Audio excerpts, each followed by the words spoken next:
most of the plantation workers, because of the amount of money they receive, they were hanging out in the local BA. It's called Kachaso places. And for the fishing community, it's mostly in the docks and local Kachaso BA places. So those were the places we went out and we actually collected coordinates for those venues. And the aim was really to help us estimate the population for the venue-based survey. But then the problem with doing this, it ended up that a lot of this, since you were asking the people who were working in those places, they were inflating the numbers and we were getting like biased estimates.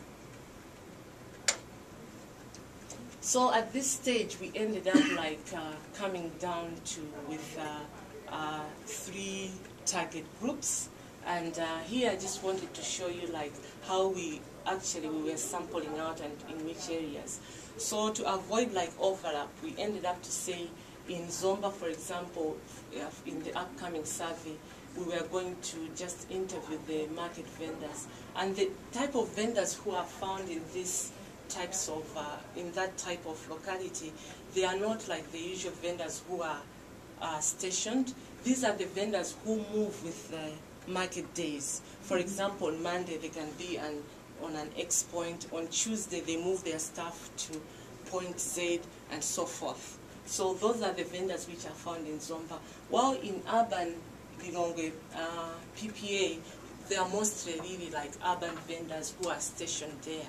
And for the plantation workers, these are the tea estate workers. It's Mulanje and Cholo, because that's where we have our tea estates. And Mwanza, we have the vendors, but these vendors are cross-border vendors because it's closer to Mozambique.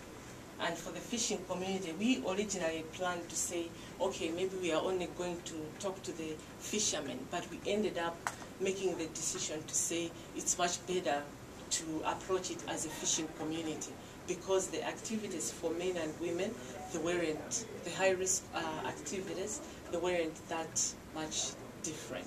So we just approached it as a fishing community.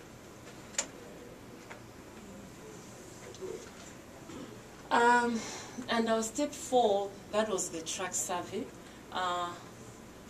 We really wanted to understand condom use and multiple concurrency partnerships among the vendors, fishing community, and the plantation workers. Data collection started in June, and as I had mentioned that the program was implemented in May, we had like challenges with getting ethical approval, and we had to do the mapping. So for the track, by the time we managed to finish all that, it was June. And by mid-August, we were done with data collection. For the research findings for the track survey, in terms of knowledge, our target groups, they really knew that condoms were effective in preventing HIV and STI, okay? But then there was low condom use, which really meant that maybe their perception, their risk perception was low. And for the prevalence of multiple partnership, it was as high as 28 to 37%, and a considerable proportion of those were concurrent.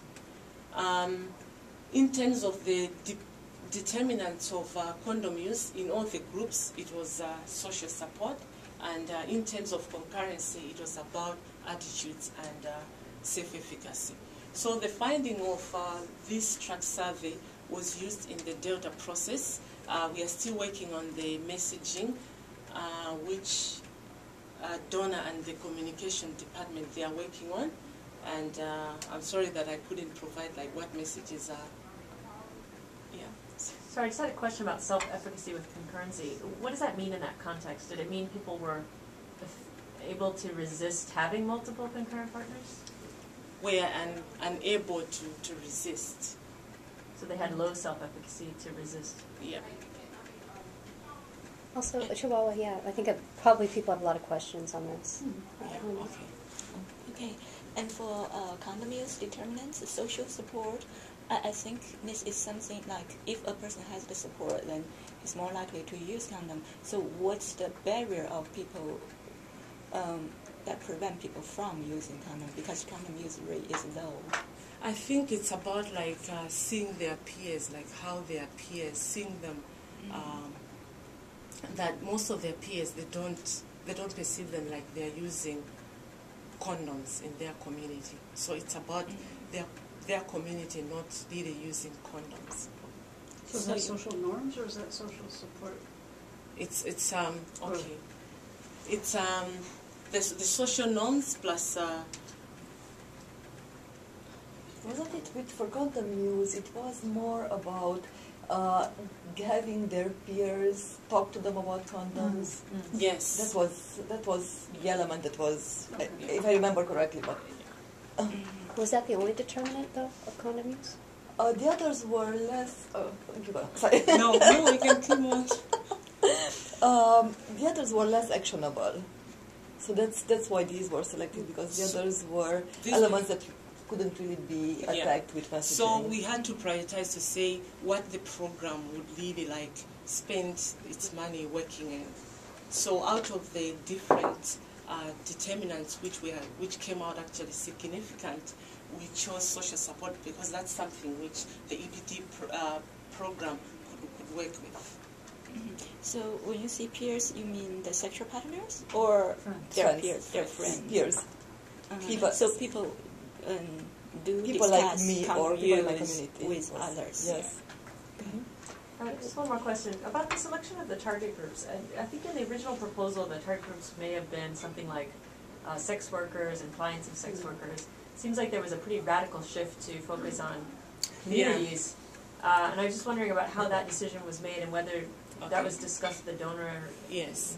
All right. So, okay. So for EBT Previa, we started with a huge pool of target groups. We had like truckers, we had the vendors, we had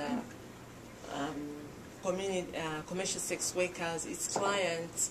So through the process, we were really going back and forth, prioritizing, looking at the preference data which was available, and also the like what other partners are working at in terms of like commercial sex workers, and really prioritizing groups which had like sketchy information available. So the discussion was really done. The donor was involved in coming up like prioritizing which groups.